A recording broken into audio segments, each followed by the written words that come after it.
বিছানা জুড়ে তাজা রক্তের ছোপ ছোপ দাগ দেখে আঁতকে উঠে দুর্জয়।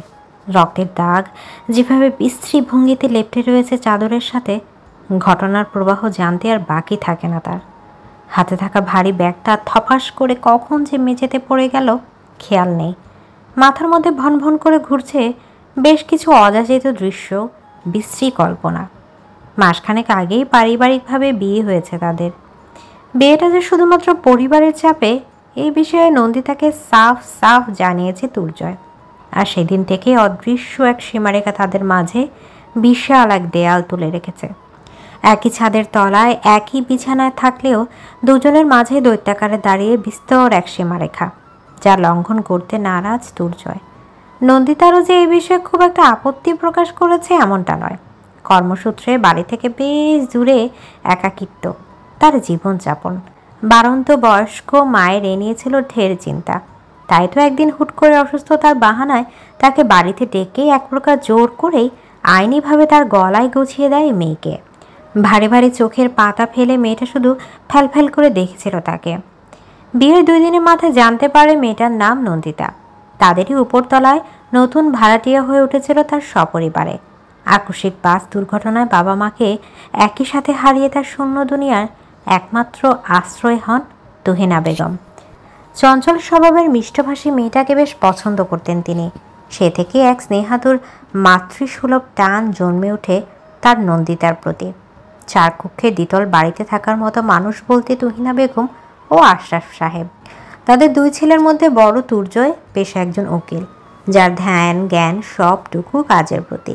এ নিয়ে বাবা মায়ের যত অভিযোগ থাকুক না কেন, কোনো কথাই ধোপে টেকে না তার কাছে। যুক্তি তর্কের মার প্যাচ জানে কি না। ছোট ছেলে স্কলারশিপ পেয়ে লন্ডনে পড়াশোনা করতে গিয়ে সেখানেই সংসার গড়ে সেটেলড। নিয়মিত ভিডিও কলে কথা হলেও মনের ভেতরের হাহাকার আর মেটে কই।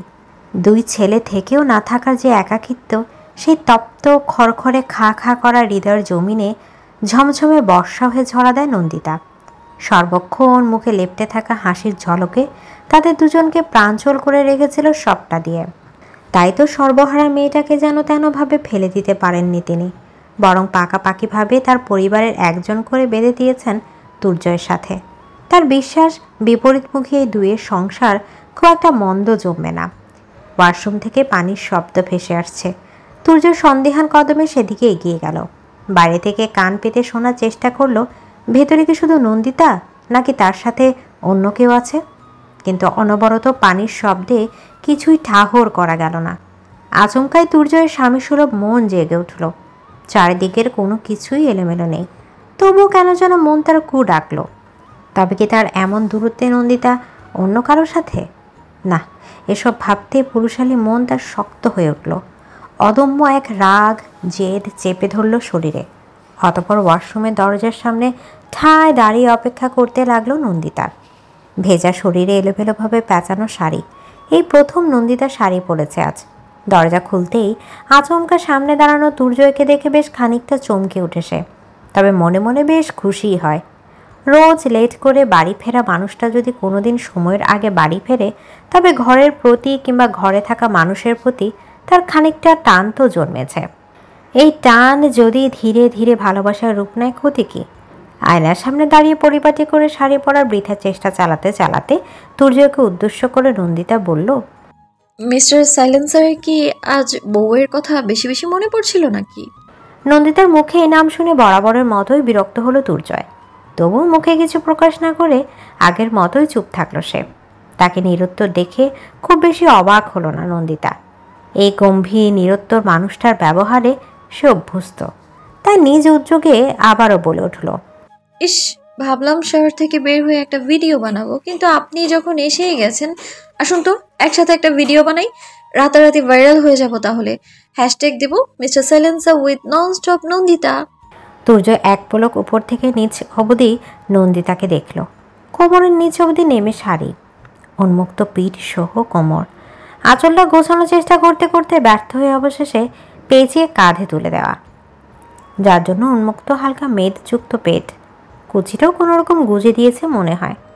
সদ্য গোসল থেকে বের হওয়া ভেজা লম্বা চুল থেকে টক টক করে গড়িয়ে পড়া পানিতে কোমরের কাছের সবটুকু শাড়ি ভিজে একাকার, পিঠে জমে বিন্দু বিন্দু জলকণা। একজন প্রাপ্তবয়স্ক নারীকে আবেদনময়ী লাগার জন্য যা যা প্রয়োজন সবটাই আজ তার শরীর জুড়ে বিদ্যমান।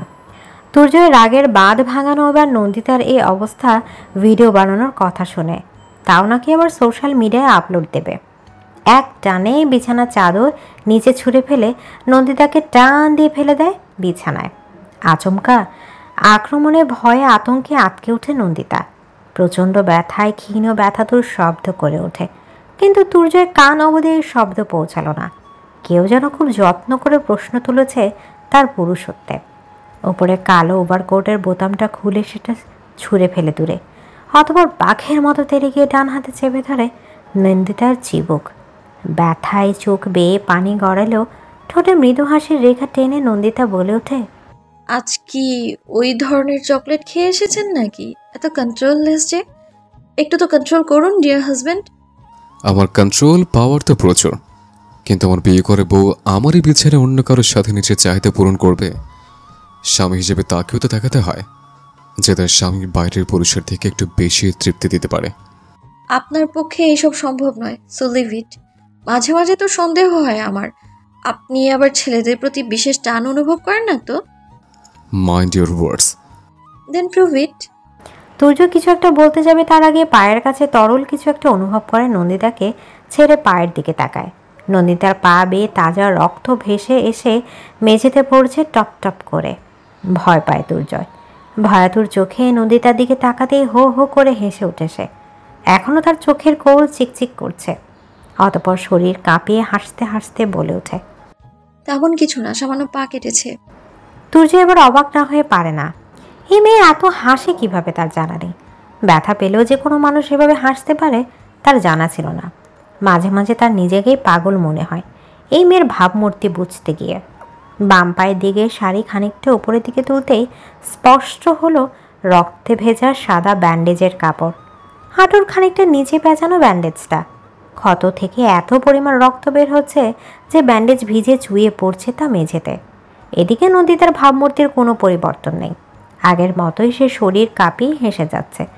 তুজে পায়ের কাছ থেকে উঠে নন্দিতার মাথার পেছন দিকে হাত দিয়ে তাকে ঠিক করে উঠিয়ে বসলো বিছানায়। পা দুটো টান টান করে মেলে দুটো বালিশ ঠেস দিয়ে রাখলো নন্দিতার পিঠের কাছে। নন্দিতার মুখে এখনও সেই আগের হাসি লেপ্টে। তুর্যকে এভাবে চিন্তিত ভঙ্গিতে দেখে তার বেশ মজাই লাগছে। তার রসিকতার সুরে বলল, মিস্টার হাজব্যান্ড তাহলে হেরে গেলেন? প্রমাণ হয়ে গেল আপনি ওই ছেলেদের প্রতিই আসক্ত। নন্দিতার দিকে কঠোর দৃষ্টি নিক্ষেপ করে তুর্যয় দাঁত চিপিয়ে চিপিয়ে বলে উঠল, ব্যান্ডেজটা জাস্ট করে নিতে দিন, এরপর আপনি যেন নিঃশ্বাস নেওয়ার সুযোগটুকু না পান। I will make sure Mrs Ahsan. এদিকে নন্দিতা শব্দ করে হেসে ফেলে তুর্যর কথা শুনে। হাসতে হাসতেই বলে, ডিয়ার হাজব্যান্ড, সব কাজ সবার জন্য নয়। এসব বউপ্রীতি আপনাকে দিয়ে হবে না। আপনি বরং মেল কলিগদের সাথে ঘেঁষাঘেঁষি এনজয় করুন। ইট সুটস ইউ। নন্দিতার প্রতিটা হাসির শব্দ যেন তীব্র অপমানের তীরের মতো বিঁধেছে তুর্যয়ের বুকে। তবু কিঞ্চিত টু শব্দটুকু করল না সে, বরং বেশ সাবধানী হাতে রক্তে ভেজে ব্যান্ডেজটা খুলে ফেলার কাজে ব্যস্ত হয়ে পড়ল। আড়াআড়িভাবে বেশ গভীর একটা ক্ষত হয়েছে বাম পায়ে। হাঁটুর খানিকটা নিচে হওয়া ক্ষতটা আলতো হাতে পরিষ্কার করে দেয় তুর্যয়। অতঃপর ওষুধ লাগিয়ে নতুন একটা গজ কাপড় পেঁচিয়ে দেয়। পুরোটা সময় নন্দিতা ব্যস্ত তার ফোন নিয়ে। তুর্যয় ব্যান্ডেজ করার মাঝে আর চোখে বেশ কয়েকবার খেয়াল করেছে নন্দিতার দিকে। ঠোঁটে হাসি, হাস্যোজ্জ্বল মুখ আর আঙুলে চলতে থাকা টাইপিংয়ের গতি তার বুকে জ্বালা ধরানোর জন্য যথেষ্ট। আচমকা পায়ের কাছ থেকে উঠে গিয়ে নন্দিতার হাত থেকে ফোন ছিনিয়ে নিয়ে সেটা ছুঁড়ে ফেলল বিছানার এক কোণে। হকচকিয়ে নন্দিতা। কিছু বলার আগেই তুর্য অনেকটা ঝুঁকে পড়ে তার দিকে, ঠিক এতটাই যেখানে একে অন্যের নিঃশ্বাসের শব্দ স্পষ্ট টের পাওয়া যায়। শিহরণে শরীর কেঁপে ওঠে তার। লজ্জায় নিভি নিভি হয়ে পড়ে চোখ। নিঃশ্বাসের গতি উত্তাল। তুর্য ডান হাতে আলতো করে আঁকড়ে ধরে নন্দিতার কোমর। নিঃশ্বাস আটকে আসে নন্দিতার। মুখ অল্প হা করে থেমে থেমে নিঃশ্বাস টেনে নেয় সে নিজের ভেতর। ডান হাতে আঁকড়ে ধরে তুর্যের কাঁধ। হাতের মুঠে পিষ্ট হয়ে তার শরীরে লেপ্টে থাকা থপথপে সাদা শার্ট। তুর্য এক টানে বসা থেকে শুয়ে দেয় তাকে বিছানায়। বাম হাতে এগিয়ে মাথার পেছনে বালিশগুলোকে ঠিক করতে করতে মৃদু কণ্ঠে বলে, আই এম সরি। তুর্যকে একইভাবে আঁকড়ে ধরে নন্দিতা ঠোঁট উল্টে ব্যথাসুলভ কণ্ঠে বলে উঠল। তার মানে সত্যি সত্যি আপনি ছেলেদের প্রতি? তুর্যের আর ধৈর্য ধরল না বাকিটুকু শোনার। তার আগে ঝট করে সরে এলো সে নন্দিতার থেকে। ড্রেসিং টেবিলের সামনে দাঁড়িয়ে হাতের ঘড়িটা খুলতে খুলতে বলে উঠল, সরিটা আপনাকে হার্ট করার জন্য ছিল।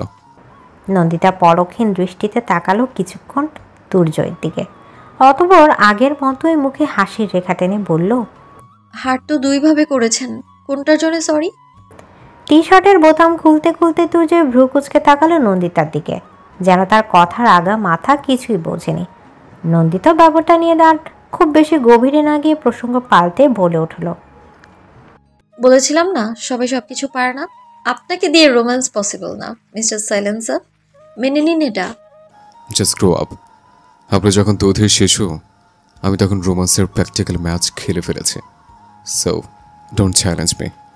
নন্দিতা এবার আর না হেসে পারে না, শব্দ করে হেসে উঠে সে। তুর্য সেদিকে এক পলক তাকিয়ে রাগী কণ্ঠে বলে ওঠে, মিসেস হাসান, শান্ত আছে? পছন্দ হচ্ছে না? আমার ওয়াইল্ড রূপ দেখার মতো কোয়ালিটিফুল আপনি না, ট্রাস্ট মি। একটু ইন্টারেস্ট আসে না? চরমে অপমানে বুধ হয়েও নন্দিতা হাসল কেবল। হাসতে হাসতে ঘর ছেড়ে বেরিয়ে পড়ল কিচেনের উদ্দেশ্যে। তুর্য ঘাড় ঘুরিয়ে তাকিয়ে থাকলো নন্দিতার দিকে। যতক্ষণ পর্যন্ত তাকে দেখা যায় ততক্ষণ তাকিয়ে থাকলো। অতঃপর চোখের আড়াল হতেই দুই হাত ভর দিয়ে দাঁড়ালো আয়নার সামনে। বড্ড অস্থির হয়ে ওঠা মনটাকে শান্ত করলো কিছুক্ষণ সময় নিয়ে। এরপর গায়ের শার্টটা ছুঁড়ে ফেলে ঢুকে পড়লো ওয়াশরুমে। খাবারগুলো গরম করে ডাইনিং টেবিলে সব কিছু গুছিয়ে রাখলো নন্দিতা। এরপর ঢুকে পড়লো পাশের স্টাডি রুমে। কিছুক্ষণ আগের হাসি খুশি উজ্জ্বল ভাবমূর্তির চেহারার বদলে তার মুখে এখন ভর করেছে ফিকে হাসি, তোলপাড় করা এক বিষাদের ঘন কালো ছায়া। কাপা হাতে ড্রয়ার থেকে একটা ফটো ফ্রেম বের করে সেদিকে ঠায় তাকিয়ে থাকলো সে। অতঃপর মলিন কণ্ঠে বলল, আমাকে হাসতে শেখালে, কষ্ট গেলতে শেখালে, অথচ কষ্ট গেলে হাসতে কিভাবে হয় শেখালে না। আমাকে পারফেক্ট হওয়া শেখালে না। শেখালে না কিভাবে পুরুষ মানুষের মন পেতে হয়। গোটা জীবনটা শুধু হাসতে শেখালে। হাসি নাকি সব রোগের ঔষধ। হে ঔষধ, তবে আমার হতাশার মলম কেন হলো না? তুমি কি তবে মিথ্যে বলেছিলে মা? শাওয়ার শেষে ওয়াশরুম থেকে বের হয়েছে দুর্জয়। চোখ ঘুরিয়ে এদিক সেদিকে খোঁজ চালালো কারো, কিন্তু ঘরের কোথাও সে নেই। খানিকটা চিন্তিত ভঙ্গিতে কিচেনে উকি দিয়েও যখন নন্দিতাকে পেল না, আরও খানিকটা উকি দিল স্টাডি রুমের দিকে। দরজার নিচ থেকে ভেসে আসা সাদা আলোতে নিশ্চিত হলো নন্দিতা সেখানেই আছে। তাই ঘরে ঢুকে আলমারি থেকে নিজের কাপড় বের করার সাথে সাথে নতুন একটা বেডশিট বের করে ফেলল সে। অতঃপর বিছানা গুছিয়ে আয়েসে ভঙ্গিতে পিঠ এলিয়ে দিতেই তার চোখ পড়ল পাশে রাখা নন্দিতার ফোনটার দিকে। তৎক্ষণাৎ পেশাগত ওকালতি ভাব জেগে উঠল তার মাঝে।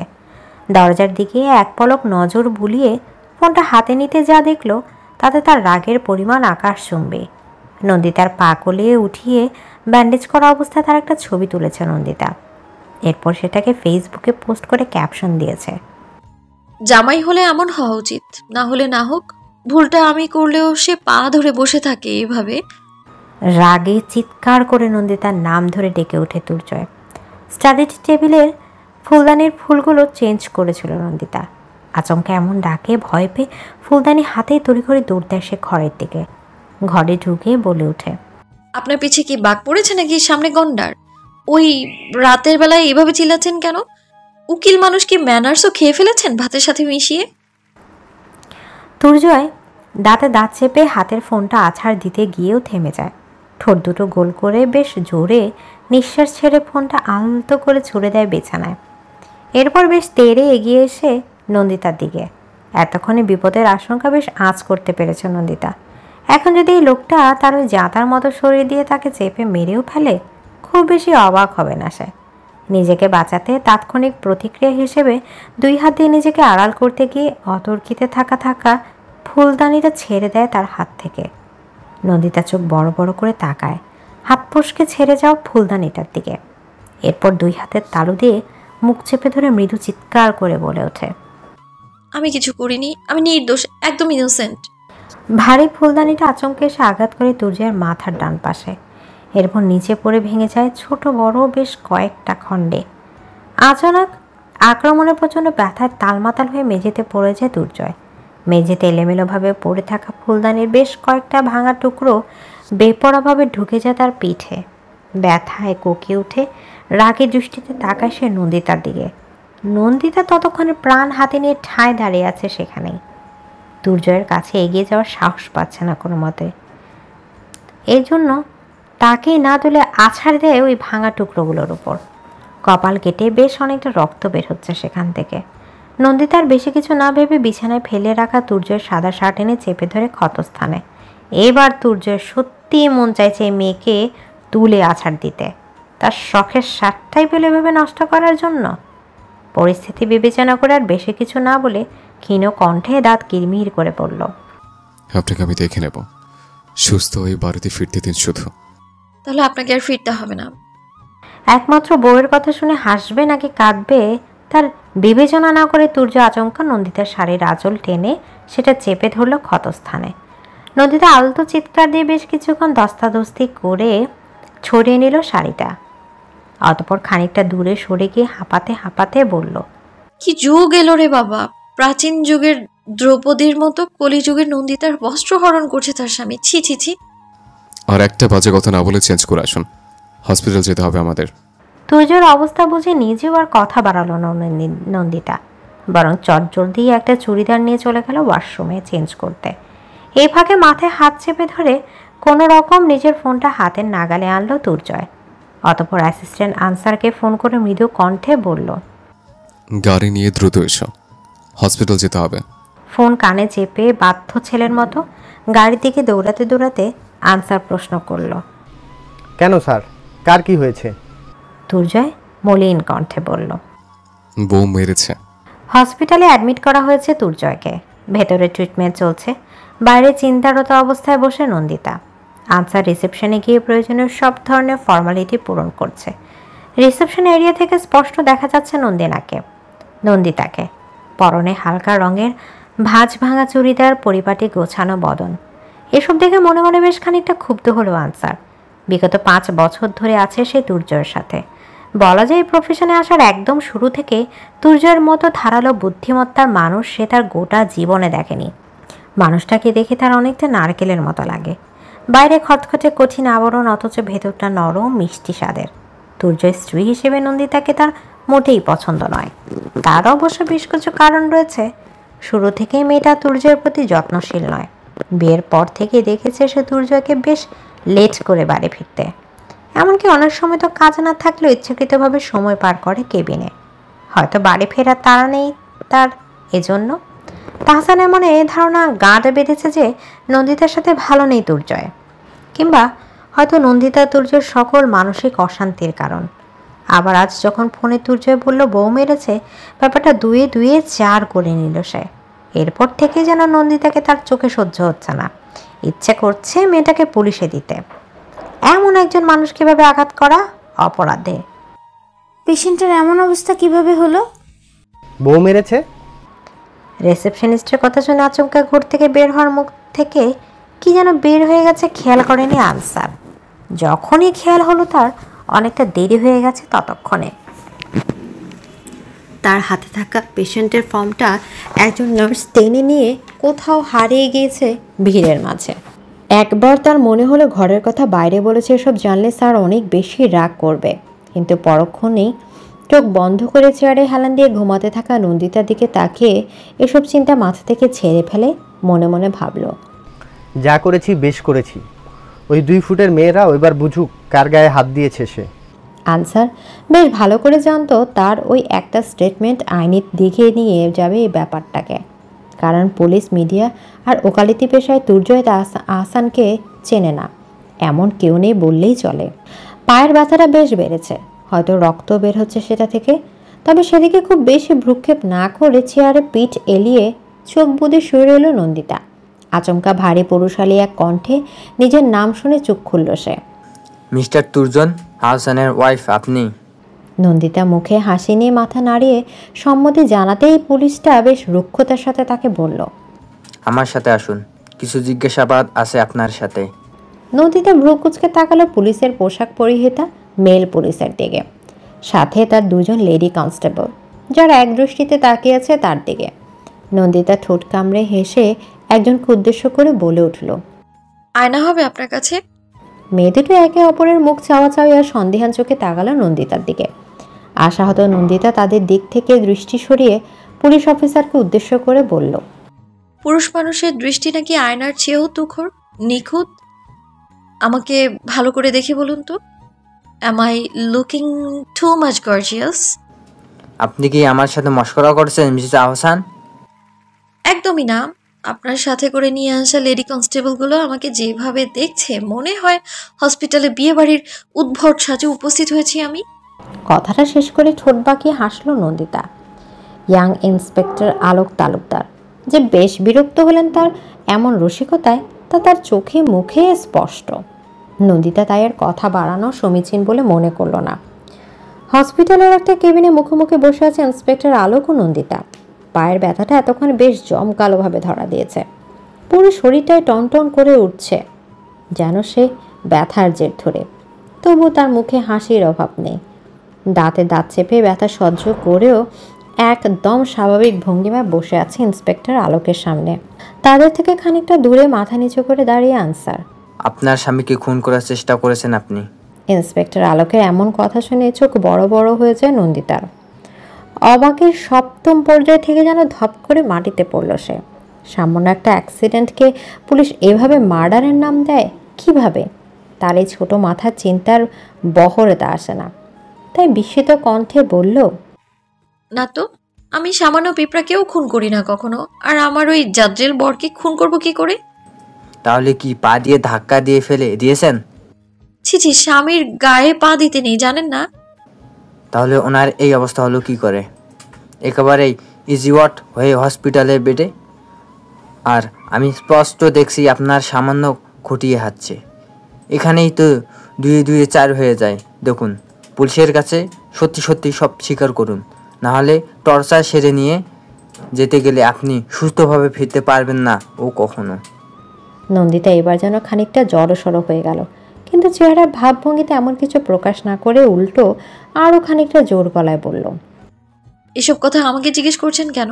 যা জিজ্ঞেস করার ওই ফুলদানিটাকেই করুন। আমি মারতে চাইনি, কিন্তু ফুলদানিটা আমার হাতে ছিল আর অ্যাক্সিডেন্টলি ওটা দিয়ে আঘাত পাননি। তবে ওই সাইলেন্সার বেটাকে আছাড় দিতে মন যে আমার চায় না এমনটা না, কিন্তু সম্ভব নয় দেখে রাগ গিলে ফেলি, আমি খেয়ে ফেলি একদম। বেটা আছাড় না খেয়ে আমার শখের ফুলদানিটা আছাড় খেলো আজ। ফুলদানি আসার দিলে মিস্টার আহসানের এই অবস্থা হলো কিভাবে? Are you kidding with me? এতদিন তো জানতাম আমি একাই বেশি বকবক করি, কিন্তু এখন তো দেখছি আপনি আমার চেয়েও বেশি বাচাল। শুনেন কম, চিল্লান বেশি। পড়াশোনা করে পুলিশ হয়েছেন নাকি এক্সামের সময় বর্ষমে রাখা বইটই থেকে টুকে টুকে কোনটা? চোখে মুখে গাম্ভীর্যে ভরপুর একজন পুলিশ অফিসার মিস্টার আলোক তালুকদার। তার চেয়ে বয়সে ঢের কম। সামান্য একজন মেয়ের কাছ থেকে এমন ধরনের কথা শুনে তীর তীর করে রাগের পরিমাণ বাড়ল তার। হাতে থাকা লাঠিটা টেবিলের উপর জোরে আঘাত করে ফুঁসে ওঠা কণ্ঠে নন্দিতাকে উদ্দেশ্য করে বলে ওঠে, একদম ফাজলামি করার চেষ্টা করবেন না আমার সাথে। নন্দিতার ছোট কলিজাটা ভয়ে কেঁপে উঠল কানের কাছে এমন জোরালো শব্দে। ভীতু কণ্ঠে বলে ওঠে, এই লাঠিটা কি আমার মতো নিরপরাধ মানুষ পেটানোর জন্য দেওয়া হয়েছে আপনাকে? এটা দিয়ে চোর পেটায়, ডাকাত পেটায়, বাচ্চা পেটায় না। আমাকে দেখে কি আপনার চোর মনে হয়, ডাকাত মনে হয়? সঠিক জিনিস সঠিক জায়গায় ব্যবহার করতে না পারলে হাতে রাখার দরকার নেই। আলোক তালুকদার ক্রুর হেসে ঠেস দিয়ে বসলেন সামনের রাখা টেবিলের ওপর। অতঃপর বেশ শান্ত ভঙ্গিতে বলেন, আজ আসছি, আমাদের আবার দেখা হবে মিসেস আহসান। আর সেদিন আপনি জল ছাড়া মাছের মতো ছটফট করবেন, আই সোয়ার। সেদিন কখনো আসবে না মিস্টার তালুকদার। আই থিঙ্ক আপনি ভুল কেস নিয়ে ইনভেস্টিগেশনে নেমেছেন। এটা অবুঝ বউয়ের ছোটখাটো আদরের ফল, নাথিং এলস। মাথায় ব্যান্ডেজ পেঁচানো দুর্জয়কে হসপিটালের ড্রেস আপের সামনে দেখে ঠোঁটে হালকা হাসি ফুটে ওঠে ইন্সপেক্টর আলোক তালুকদারের। এগিয়ে গিয়ে হাত বাড়িয়ে দেয় করমর্দন করার উদ্দেশ্যে। দুর্জয় হালকা হেসে তার হাত বাড়িয়ে দেয়। ইন্সপেক্টর আলোক একবার চোখ ঘুরিয়ে তাকায় নন্দিতার দিকে। যে ব্যস্ত তার ফোন নিয়ে। তাদের দিকে এক পলক ঘুরে তাকানোরও প্রয়োজন বোধ করছে না। অতঃপর তুর্যের দিকে খানিকটা ঝুঁকে ধীর কণ্ঠে বলে ওঠে, আমাদের আবারও দেখা হবে, আপনি না চাইলেও হবে, খুব শীঘ্রই হবে। এসবের মধ্যে পুলিশ এলো কেন? আমার ফ্যামিলি ম্যাটার নিয়ে কাটাছেড়া করে সাহস পুলিশ কিভাবে পায়? কেবিনে উপস্থিত নার্স মৃদু কেঁপে উঠল তুর্যের কণ্ঠে। বেডে শুয়ে থাকা নন্দিতার পায়ে সবেমাত্র ব্যান্ডেজ শেষ করেছে সে। এমন সময় কেবিনের দরজা খুলে সেখানে উপস্থিত হয় আনসার। তাকে উদ্দেশ্য করে বলা কথার অর্থ বুঝে মাথা নত করে ফেলল সে। মৃদু কণ্ঠে বলল, আজ উনি আপনাকে আঘাত করেছে, কাল যদি এর চেয়েও বড় কিছু করে দেন এই ভয়ে। আমার ওয়াইফকে উনি বলার অধিকার আমি তোমাকে দিইনি। আর আমার বউ আমাকে কিভাবে ট্রিট করবে সেটার জন্য তোমার থেকে পারমিশন নিতে হবে তাকে। স্যার, আপনি যে বললেন বউ মেরেছে। আনসারের কথা শুনে রাগে চোখে তার চোখে তাকাতে আচমকা ঘর কাঁপে শব্দ করে হেসে ওঠে নন্দিতা। নন্দিতার হাসির রেশ ধরে তার সাথে তাল মিটিয়ে ঠোঁট কামড়ে হেসে ওঠে কেবিনে উপস্থিত নার্সও। তুর্য রাগী চোখে এক পলক নন্দিতার দিকে তাকালে কোনো ক্রমে নিজের হাসি নিয়ন্ত্রণে আনার চেষ্টা করে সে, কিন্তু পরক্ষণে ব্যর্থ হয়ে আরও জোরে হেসে ওঠে। হাসতে হাসতেই বলে, the great advocate mister Turjoy Ahsan, যাকে কোনো কেসে হারানো যায় না, শেষে কিনা নিজের বউয়ের হাতে মার খেয়ে হেরে গেল। কোনো ক্রমে কতটুকু শেষ করে আবারও আগের ভঙ্গিতে হাসতে শুরু করলো নন্দিতা। তুর্য ফিরে তাকালো না সেদিকে। ব্যথায় টনটন করা মাথাটায় অতিরিক্ত রাগের কারণে আরো বেশি যন্ত্রণা শুরু হলো তার। অথবা ছট করে কেবিনের দরজা খুলে বাইরে বেরিয়ে গেল সে। তুর্যকে রাগাতে পেরে যেন বেশ মজাই পেল নন্দিতা। আনসারের দিকে তাকিয়ে ব্যঙ্গাত্মক কণ্ঠে বলল, বোম ব্লাস্ট হওয়ার আগে আপনার স্যারের মাথায় পানি ঢালুন আনসার সাহেব। ঠান্ডা ঠান্ডা পানিতে যদি একটু ঠান্ডা হন। কেস নাম্বার 209 ফাইলটা হাতে নিয়ে তার উপর পড়ে থাকা ধুলোগুলো আলতো হাতে পরিষ্কার করলো আলোক। অতঃপর এক দৃষ্টিতে বেশ কিছুক্ষণ তাকিয়ে থাকলো সেদিকে। মনে মনে আওড়ালো, শেষ থেকে শুরু গল্পটা এবার আমি লিখব, আর পুতুল খেলার মতো করে রশি ধরে টানবো তোমাকে। সেবার আমার গেছিল, এবার তোমার যাবে, সব যাবে, সবটুকু। সকালে সোনালি রোদের প্রথম ছটা আড়াআড়িভাবে এসে পড়েছে তুর্যের মুখের ওপর। ব্যথার কারণে উপর হয়ে শুয়ে থাকতে হয়েছে তাকে গোটা রাত। ওষুধের কারণে অবশ্য ঘুমাতে খুব একটা বেগ পেতে হয়নি তাকে, কিন্তু শেষ রাতের দিক থেকে ওষুধের প্রতিক্রিয়া ধীরে ধীরে শেষ হতে শুরু করেছে। আর পুরো শরীর জুড়ে অসহ্য রকমের এক ব্যথা টের পাচ্ছে সে। তবুও ঘুমের রেশ কাটেনি পুরোপুরিভাবে। নন্দিতা আলগোছে নিজের পিঠে দিয়ে আড়াল করলো তুর্যের মুখে পড়া আলোটুকু। অতপর আলতো হেসে তাকালো তার দিকে, যার ঘুমন্ত অভাবটুকুর প্রেমে পড়ে সে রোজ। মাথা ভর্তি কোকড়ানো চুলগুলো এলোমেলো, গাল ভর্তি চাপদাড়ির ফাঁকে বাম পাশে ছোট একটা কাটা দাগ। মুখের দাগটাকে দেখলে মনে হয় যেন এজন্য অনেকটা গাল ভর্তি টোলের মতো, যার উপস্থিতি সৌন্দর্যকে বৃদ্ধি করে আরও কয়েক গুণ। কোনো দাগও যে কারোর সৌন্দর্যের প্রতীক হতে পারে তাই মানুষটাকে এত কাছ থেকে না দেখলে জানতে পারতো না নন্দিতা। টিকালো নাকের একদম নিচে অবস্থিত কালচে ঠোঁট দুটো কিছুক্ষণ পরপর একে অন্যের থেকে আলাদা হয়ে কিছু বিড়বিড় করছে মৃদু শব্দে। নন্দিতার চোখ আটকে গেল এই দৃশ্যে। ঘড়ির কাঁটায় 8:30। নন্দিতা মৃদু হেসে জানালার পর্দা লাগিয়ে দিল। এরপর আলতো পায়ে এগিয়ে গেল তুর্যয়ের কাছে। কানের কাছে মুখ নিয়ে খানিকটা উচ্চ কণ্ঠে বলে উঠল, ঘুমালে আদর পায়, আর জেগে থাকলে কাপড়ের মতো তুলে আছাড় দিতে ইচ্ছে করে। রাক্ষস একটা। একদম রাগাবেন না আমাকে। আমার রাগ সহ্য করতে পারবেন না আপনি নন্দিতা। বাচ্চা একটা মেয়ে, এত কষ্ট নেবেন কিভাবে? পারবেন না, পারবেন না। ঘুমের ঘরে তুর্যের এমন আবল তাবল কথা শুনে সন্দেহান চোখে তার দিকে তাকায় নন্দিতা। অতঃপর ডান হাত কপালে ঠেকাতেই টের পায় জ্বরে শরীর পুড়ে যাচ্ছে তুর্যয়ের। এতক্ষণ এই ব্যাপারটা খেয়াল করেনি বলে নিজের উপর নিজেই বিরক্ত হলো সে। দেরি না করে দৌড়ে রান্নাঘর থেকে একটা বাটিতে করে পানি নিয়ে এলো। বাটিটা টেবিলে রেখে তুর্যের পাশে বসতে স্পষ্ট টের পেল তার শরীর কাঁপছে। তড়িঘড়ি আলমারি থেকে ভারী একটা কম্বল বের করে চাপিয়ে দিল তার গায়ে। অতঃপর এক টুকরো কাপড় পানিতে ভিজিয়ে আলতো করে তা চেপে ধরলো তুর্যের মাথায়। টিক টিক শব্দে চলতে থাকা ঘড়ির কাঁটার দিকে নজর বোলাতে গিয়ে নন্দিতা খেয়াল করলো 30 মিনিট পেরিয়েছে। তুর্যের শরীরে কাঁপুনিটা এখন আর নেই। কপালে হাত ঠেকিয়ে পরখ করলো জ্বর আছে নাকি। না, জ্বরটাও নিয়ন্ত্রণে। অস্থির হয়ে পড়া মুখটা এবার যেন স্বস্তির নিঃশ্বাস নিল। নিজেকে সান্ত্বনা দিতে নন্দিতা আরও একবার তার হাত রাখল গম্ভীর কাঠ খাঁটা তার একান্ত ব্যক্তিগত পুরুষের কপালে। অতপর একটা বাঁকা হাসি দিয়ে তার বৃদ্ধাঙ্গুল নামিয়ে আনলো পুরুষালীর ঠোঁটের কাছে। সিগারেটের তোপে পোড়া কালচে ঠোঁটটা জড়তপ্ত হয়ে আরও খানিকটা আদুরে হয়েছে কি, না হলে তার কাছে এত লোভাতুর লাগছে কেন? একটু বেশিই টানছে আজ। আচমকা বড্ড দুঃসাহসিকা কাজ করে বসলো সে। ডান হাতে দুর্জয়ের চোখ ঢেকে আস্তে করে এগিয়ে গেল তার দিকে। অতপর চোখ বুঁধে আলতো করে ঠোঁট ছোঁয়ালো পৌরুষালী জড়তপ্ত ঠোঁটে। ঘুমের ঘোরে আপনা আপনি নিজের ঠোঁট আলগা করে ফেলল দুর্জয়, যা দেখে ঠোঁট কামড়ে হাসলো নন্দিতা। অতপর তার কানের কাছে গিয়ে ফিসফিস করে বলল, জীবনের প্রথম টাটকা চুমোটা এই আমি নিষ্পাপ আদুরে মানুষটাকে উৎসর্গ করলাম। আপনি বাসি চুমো পাবেন ডিয়ার হাজবেন্ড, এটা আপনার শাস্তি। বিয়ে করা বউকে সবসময় নিজের থেকে দূরে দূরে রাখার শাস্তি। আমার প্রথম ভালোবাসা, প্রথম চুমোতে আপনার কোনো অধিকার রইল না, আর সব হারালেন আপনি। এদিকে ঘুম থেকে উঠে ঘড়ির দিকে তাকাতে আটকে উঠে দুর্জয়। সকাল গড়িয়ে দুপুর হয়েছে প্রায়।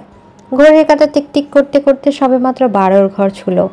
শরীর জুড়ে চ্যাপচ্যাপে ঘামের আস্তরণ, পরনের শার্টটা খুলে পাশে রাখা, বিছানা এলোমেলো, শরীর জুড়ে ক্লান্তির ছাপ। পিটপিটে চোখ খুলে অদূরে দাঁড়ানো নন্দিতাকে সদ্য গোসল করে চুল মুছতে দেখে শুকনো ঢোক গেলে দুর্জয়। চোখাচোখি হতেই দুষ্ট এক হাসি উপহার দেয় নন্দিতা। তৎক্ষণাৎ ছট করে উঠে বসে দুর্জয়। সাথে সাথে পিঠের ব্যথাগুলো তাদের উপস্থিতি জানান দিয়ে মুষড়ে ওঠে।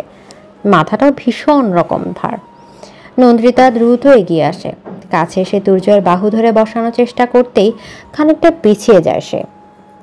গম্ভীর কণ্ঠে বলে, ছবিন না আমাকে, লাগবে না কারো সাহায্য। ছুতে ছুতে আপনি আমাকে সর্বোচ্চ ছুঁয়ে দিলে বেশ, আর আমি একটু ছুতে গেলেই পাপ। নন্দিতার কথায় চোখ বড় বড় করে তাকায় দুর্জয়। সামান্য কেশে আগের মতো গম্ভীর কণ্ঠে বলে ওঠে, এগুলো কি ধরনের মশকরা? অযথা আমি আপনাকে কেন ছুতে যাব? আমার এত দায় পড়েনি। দায় না পড়ুক, প্রয়োজন তো পড়েছিল। তাই তো গোটা রাত আমাকে একটু ঘুমোতে দেননি। নিজের সাথে এমনভাবে জড়িয়ে নিয়েছিলেন যেন দুটো নয়, একটাই মানুষ শুয়ে। না না না, এটা হতে পারে না। আমাকে একটা মেয়েকে এভাবে, সম্ভব নয়, কখনোই না। আপনার কোথাও একটা ভুল হচ্ছে। আমি আপনাকে এভাবে। দুর্জয় ভীতিগ্রস্ত অপ্রসঙ্গ ঘাবড়ে যাওয়া কণ্ঠ শুনে দারুণ মজা পেল নন্দিতা। ঠোঁট কামড়ে ধরে নিজের হাসি চেপে রাখার আপ্রাণ চেষ্টা করে খানিকটা এগিয়ে গেল দুর্জয়ের দিকে। কানের কাছে মুখ নিয়ে মৃদু স্বরে বলল, নাহলে এত সকাল সকাল গোসল করার মেয়ে নাকি আমি? যাই হোক, রাতটা সুন্দর ছিল, আর আপনার সবকিছু। হনহনিয়ে ঘর থেকে বের হয়ে গেল নন্দিতা। দুর্জয় বেশ কয়েকবার পিছু ডাকলো তাকে, কিন্তু তারা ডাককে তাচ্ছিল্যভাবে তুড়ি উড়িয়ে সে বেরিয়ে গেল ঘর থেকে। দুর্জয় বিছানা ছেড়ে তার পিছু নিতে লাগলো, কিন্তু হঠাৎ করে নিজের চাপচাপে ঘরমাক্ত আধাকা শরীরের দিকে তাকিয়ে করুণ মুখে তাকালো দরজার দিকে। অতপর দাঁতে দাঁত চেপে বলল, আপনাকে আমি দেখে নেব। আমার হুঁশে না থাকার সুযোগ নিয়ে এভাবে পাকাপাকিভাবে নিজের আস্থানে গেড়ে বসবেন, আমি সেটা কখনোই হতে দেব না। নন্দিতার পিছু নেওয়ার চেয়ে এখন সবচেয়ে ফরজ কাজ হলো গোসল করা। তাই দুর্জয় আর দেরি না করে ব্যস্ত হয়ে পড়ল সে কাজে। যাওয়ার আগে খোলা দরজার দিকে একবার রাগে দৃষ্টি নিক্ষেপ করতে অবশ্য ভুলল না।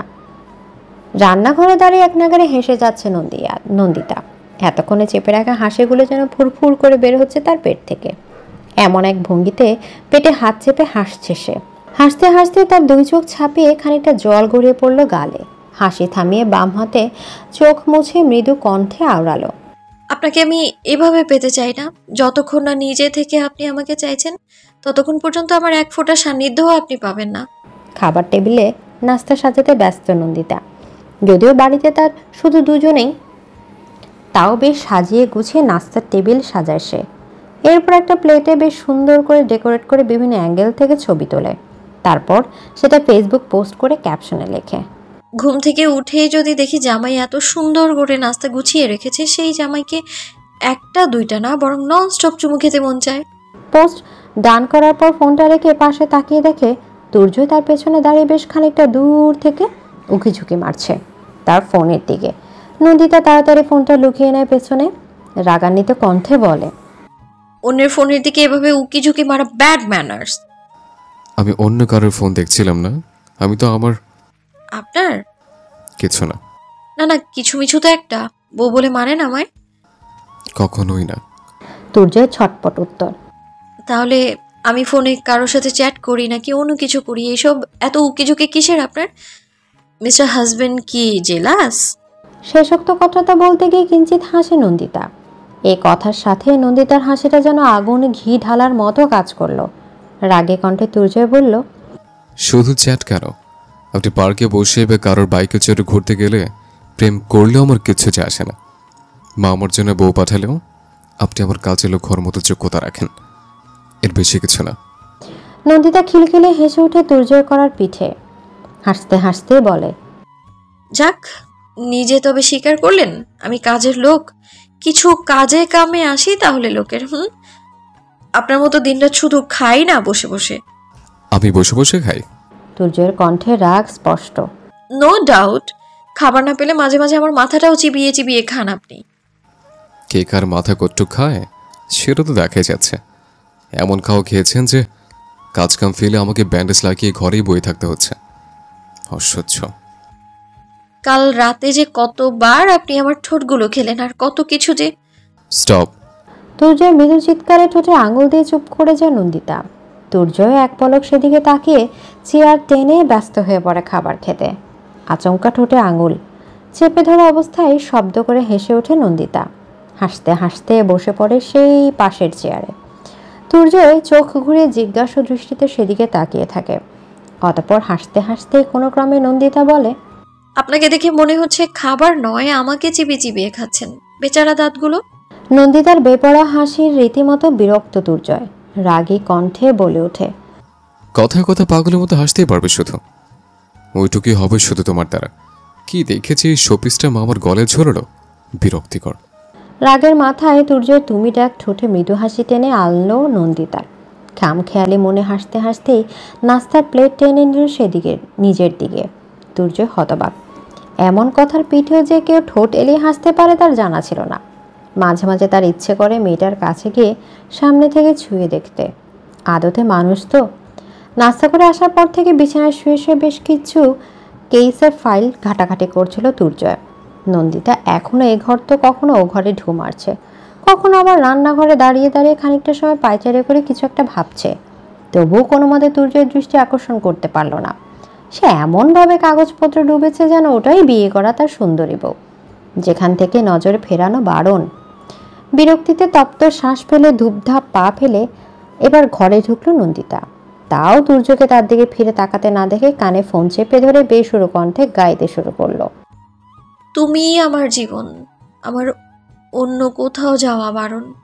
ওগো প্রেমিক, তোমার ঠোঁটের চুমু আমি আর কত খামু। এবার শুধু কাছে আসো, একটু ভালোবাসো। তোমার আদরে লাগে সে কি আমার আম্মু ডাক বাকি। তুর্যর ভ্রু কুচকে সামনে তাকালো।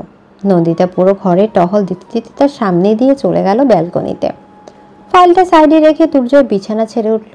এরপর সোজা চলে গেল ব্যালকনিতে।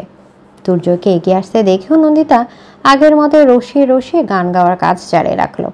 এদিকে তুর্য কোনো দিকে না তাকিয়ে নন্দিতার হাত ধরে টানতে টানতে তাকে ঘরের মধ্যে আনলো।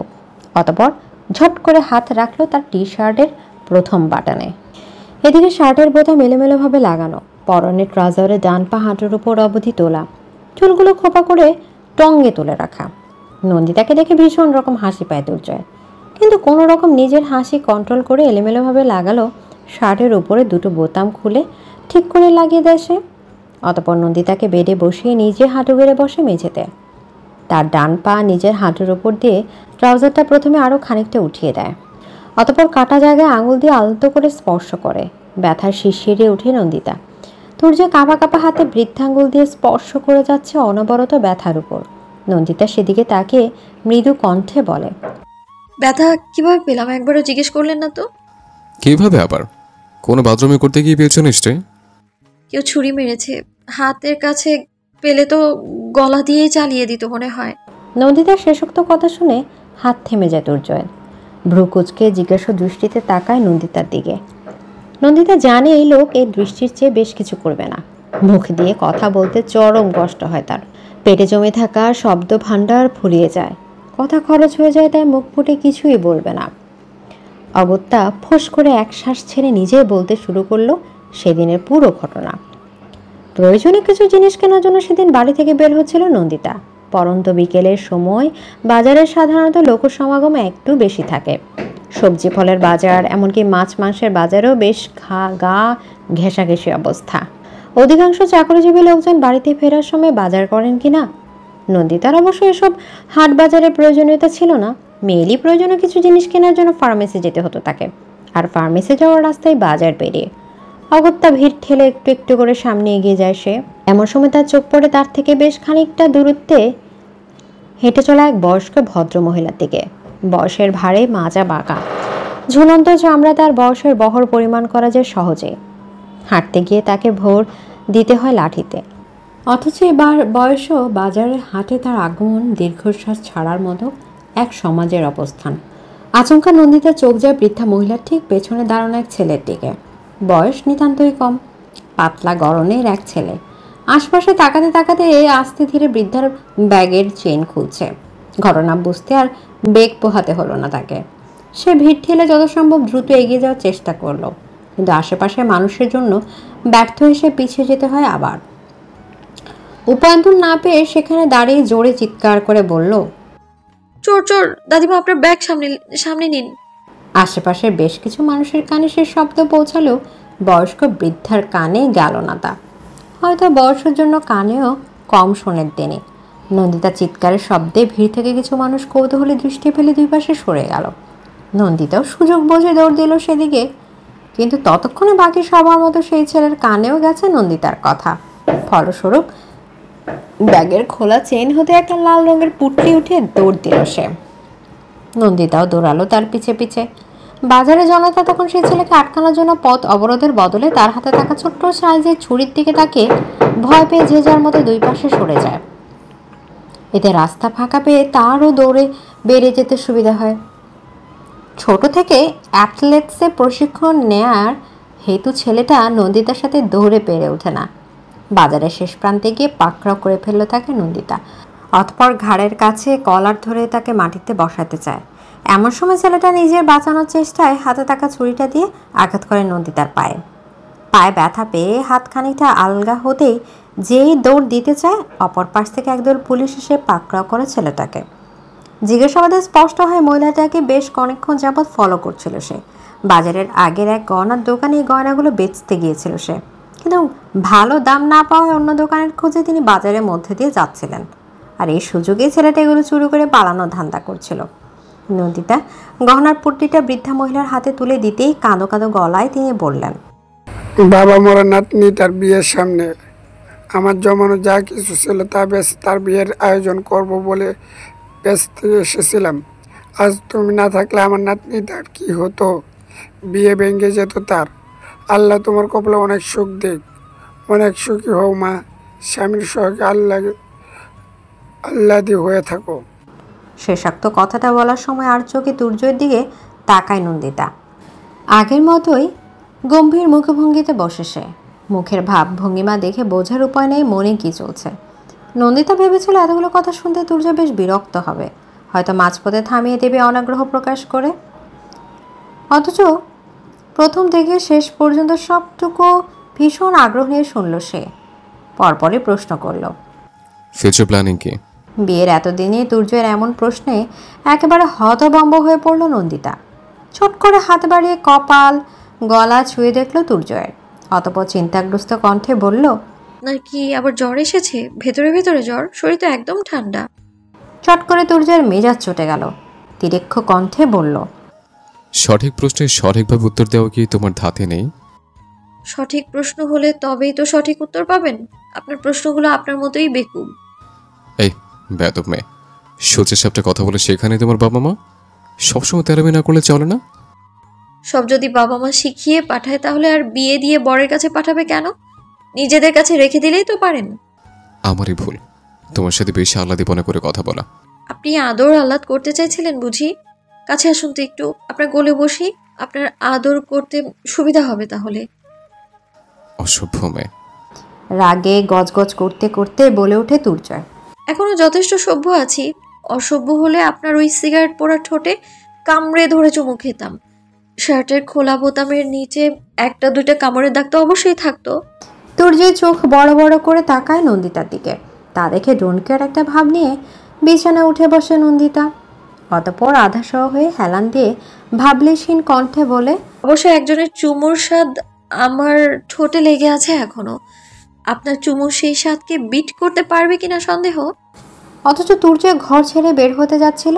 নন্দিতার শেষোক্ত কথাটুকু শুনে কদম থেমে যায় তার। বুকের কোথাও একটা চিনচিনে ব্যথা অনুভূত হয়। কথাগুলো বড্ড বিশ্রী শোনালো তার কাছে। মেয়েটার কি তবে প্রেমিক ছিল?